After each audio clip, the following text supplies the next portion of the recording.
Hi, my name is Haley Besser and I am the Public Engagement Coordinator at the Historic House Trust of New York City.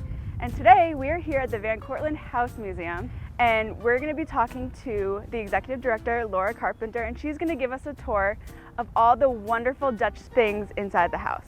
In 2021, thanks to generous funding from Dutch Culture USA via the Consulate General of the Netherlands, HHT was able to implement the virtual Dutch Heritage Trail, which comprised of several HHT partner museums and their Dutch collections. It reached worldwide all the way through to the Netherlands and back, and we're so excited to be able to do heritage trails in the future. Hello, my name is Laura Carpenter Myers, and I'm the director of Van Cortlandt House Museum, and I'd like to welcome you here today.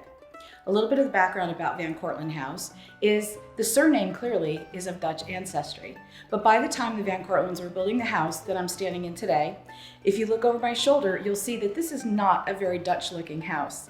They chose a Georgian English style of architecture and vernacularized it or made it a little less refined than what you would find in the original ideation in England. And so we have this beautiful, elegant, not very Dutch house built by a family of Dutch ancestry. So come with me as I explore a little bit of Van Cortlandt House. We're not going to get to too much today, but you'll have to come back and visit. Follow me. One of the most recognizable Dutch elements in Van Cortlandt House are these Delft tiles surrounding the fireplace. Interestingly enough, Delft tiles are part of a larger group of tin-glazed earthenwares that can be found all throughout Europe, including Spain and Italy. The Dutch had already begun experimenting with their own tin-glazed earthenware in imitation of the Chinese export porcelain that was coming out of China, particularly the blue and white palette, of which the Dutch were very fond. So these tiles were both functional and decorative, and we see them applied here at Van Cortlandt House to do a couple of things. One is to brighten up the room. It's a very classic look. It was a signal by the Van Cortlandt family of their Dutch heritage and sort of a nod to their ancestry. But the other reason why Delft tiles were frequently used around a fireplace is that they had already been fired under high heat, and so they could withstand the heat coming off of a fireplace, and the glossy surface helped reflect the heat back out into the room.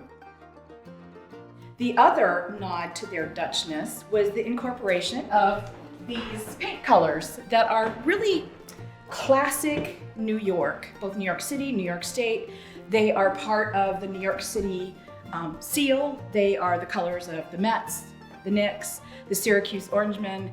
And I like to say that, if Americans bleed red, New Yorkers bleed orange and blue, because it really is a color scheme that goes back to the earliest days of New York City and New Amsterdam. This clock is actually a clock that probably would have been in a larger scale civic environment, perhaps a town hall, perhaps a club, perhaps a larger building, because most of the dwellings in Amsterdam tended to have lower ceilings. And so Van Cortlandt House was able to take this clock when it was given to us because we have nearly 14-foot ceilings. So now we've moved to the second floor of Van Cortlandt House in a room that's rather incongruous with the rest of this sort of mid-18th century English colonial house. The room we're standing in right now is what we call the Dutch colonial room, or the Dutch room. And this room was originally a third bedchamber on the second floor of Van Cortlandt House. So by 1917, the colonial dames were like, we want to establish a period room that would represent a room from a common household in New Amsterdam. And so that's why we have the room here today. So curiously enough, rather than destroy the original architecture of the house and change what we call the fenestration, or the arrangement of windows on the outside, they actually had the architect build walls in from the house, from the original walls of the house. And so when you look from the outside, you do not realize that there are these casement windows inside. Downstairs, I had talked about the difference between sort of blue and white Delft and decorative objects versus utilitarian objects.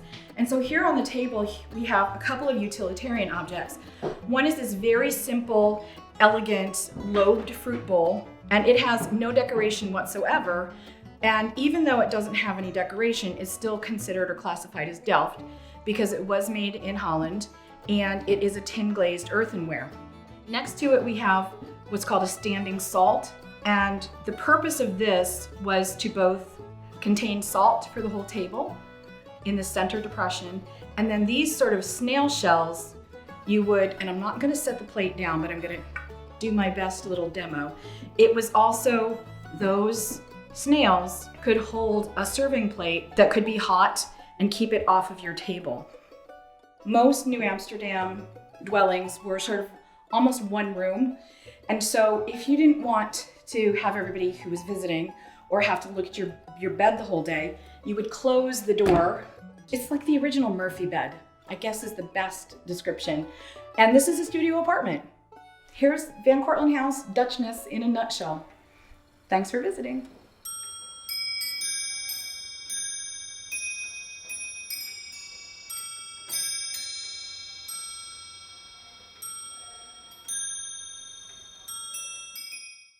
Thank you so much again for joining us on today's tour of the Van Cortlandt House Museum and the Dutch collections. HHT is very excited and looking forward to pursuing more funding to be able to connect more stories of our HHT partner museums for future heritage trails.